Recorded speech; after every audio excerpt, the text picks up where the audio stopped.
Russia's invading Ukraine.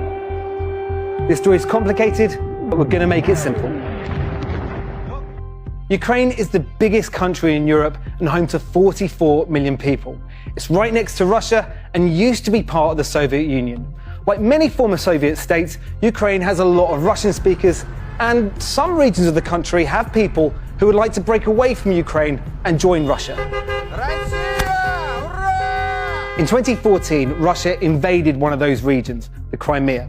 According to Vladimir Putin, Crimea has been part of Russia for the last 8 years, but most other countries disagree and say that Russia has been illegally occupying the region. Russia has also been heavily involved in 2 other parts of Ukraine since then, called Donetsk and Luhansk. Together, these areas are known as the Donbass. Since 2014, Ukrainian forces have been battling Russian-backed fighters who want the Donbass to break away from Ukraine. Despite denying it in the past, Russia has recently stopped trying to hide its involvement in the region. Vladimir Putin said in December that Russian speakers in Donbass are facing genocide at the hands of the Ukrainian government, but there is no evidence of this. In recent months, Russia has moved 150,000 troops around Ukraine's borders, along with tanks and artillery. Russia said it was protecting itself, but Western countries warned it was preparing for invasion. And that's exactly what Russia did this week. In an angry TV address, Vladimir Putin said that the 2 Donbass regions were actually independent republics, that they weren't legitimate parts of Ukraine. Украина для нас это не просто соседняя страна.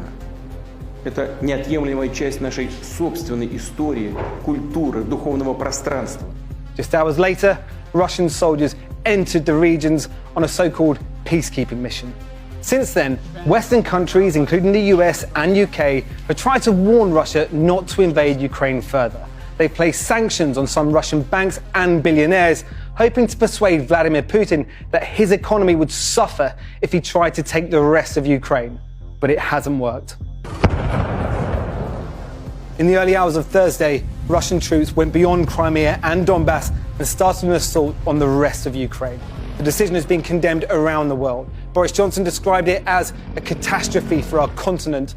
Joe Biden has warned Putin that the world will hold Russia